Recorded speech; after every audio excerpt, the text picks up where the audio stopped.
Hello hi welcome to Sunshee talks. ఏంటి ఎండలో తండ్రి కూతురు బయలుదేరారని చూస్తున్నారా? ఏం లేదు, ఈరోజు సండే కదా, శివాకి ఫిష్ తినాలనిపించిందంట. సో మనకేమో బయలుదేరించి తీసుకెళ్ళిపోయారు. అండ్ షన్వి ఊరుకుంటుందండి, నేను వస్తా అని చెప్పింది. చూడండి ఎలా ఎంజాయ్ చేస్తుందో. బయటకు వస్తే చాలా పూల్ అయిపోతుంది. సో నా చేతిలో ఉన్న చేపలు ఒకసారి చూడండి, 2 కేజెస్ ఉన్నాయి. నేనైతే మొయలేకపోయాను. చాలా ఫ్రెష్గా ఉన్నాయి. అండ్ సండే కదా, ఈరోజు అందరూ ఇంకా ఫిష్ మార్కెట్లో, చికెన్ మార్కెట్లోనే కనిపిస్తారు. సో వీళ్ళైతే నీట్గా క్లీన్ చేసి ఇచ్చారు. ఫిషెస్ అయితే అన్నీ పెద్దగానే ఉన్నాయి. మనకైతే 1 కేజీ అని కావాలనుకున్నాం, బట్ ఆ సైజ్ లేదు కాబట్టి నేను కూడా 2 కేజెస్ కొనేసాను.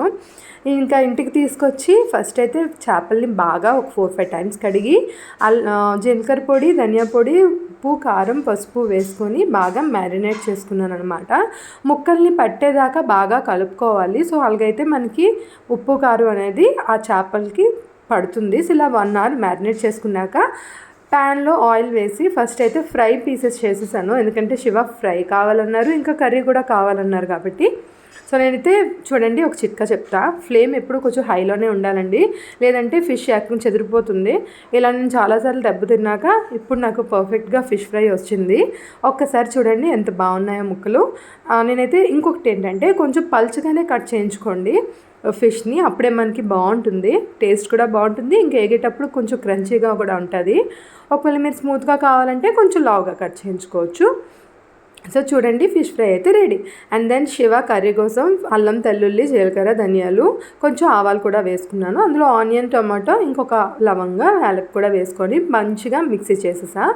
ఆ తర్వాత నేను ఫిష్ కర్రీ కూడా లైట్గా ఫిష్ని వేపుకుంటాను అనమాట. చూడండి, ఇలా వేగితే సరిపోతుంది. సో నేనైతే ప్యాన్ పెట్టుకొని దాంట్లో మసాలాని వేసుకున్నాను. సో ఇదే మనకి కర్రీలోన మెయిన్ పాయింట్. నాకైతే ఇంతకుముందు కర్రీ వచ్చేది కాదు. సో ఇప్పుడైతే ఈ మధ్య అంతా మా అత్త, మా అమ్మ దగ్గర చూసి నేర్చుకుంటున్నాను. మా అత్తయ్య కూడా చాలా బాగా చేస్తారు ఫిష్ కర్రీ.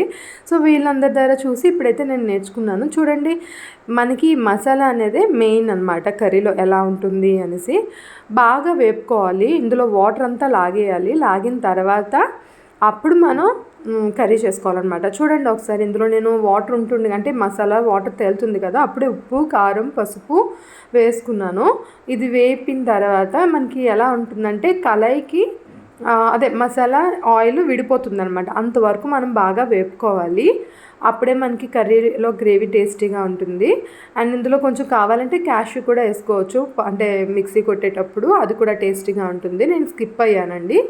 సో ఇందులో బాగా వేగిన తర్వాత వాటర్ వేసుకున్నాను. వాటర్ వేసుకొని నేను దాంట్లో కొంచెం కొత్తిమీర వేసుకున్నాను, ఎందుకంటే గ్రేవీకి స్టార్టింగ్ నుండి స్మెల్ బాగుంటుందని.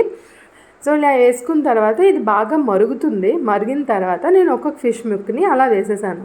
అండ్ ఎప్పుడు కూడా ఫిష్ కర్రీలో మూత వేసుకోకూడదు. మీలో చాలామందికి తెలిసి ఉంటుంది, బట్ తెలియని వాళ్ళ కోసం నేను చెప్తున్నా, మీరు ఎవరైనా చూస్తే.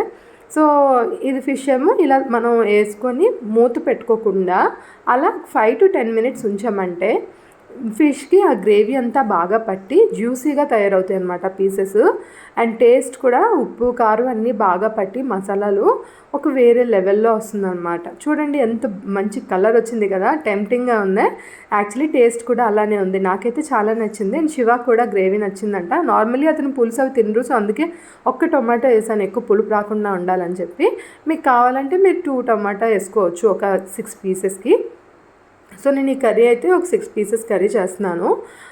చూడండి ఎలా ఉంది, బాగా ఉడుకుతుంది కదా. ఈ ఉడికే టైంలోనే మనం ఏం చేయాలంటే కొంచెం ఫ్లేమ్ తగ్గించుకోవాలి. తగ్గించుకుంటే అప్పుడు మనకి కొంచెం టైం ఉంటుంది ఇంకా బాగా మగ్గడానికి. ఆ తర్వాత దాంట్లో కొంచెంగా కొత్తిమీర జల్లుకోవాలన్నమాట. సో ఈ కొత్తిమీర గార్నిష్ చేసుకొని పక్కన పెట్టుకుంటే ఇంకా స్టవ్ ఆపేసుకుంటే మనకి ఎంతో టేస్టీగా ఉన్న ఫిష్ కర్రీ రెడీ. ప్లీజ్ అండి, మీకు కానీ ఈ వీడియో నచ్చితే లైక్, షేర్ అండ్ సబ్స్క్రైబ్ చేయండి. అండ్ మీ ఫ్రెండ్స్తో కూడా షేర్ చేయండి. అండ్ ప్లీజ్ ఏమైనా కంటెంట్ ఐడియాస్ ఉంటే మీరు కామెంట్స్లో పోస్ట్ చేయండి. Thank you so much for watching Sunshee talks. Have a nice day and happy weekend అండి. Thank you. Bye bye.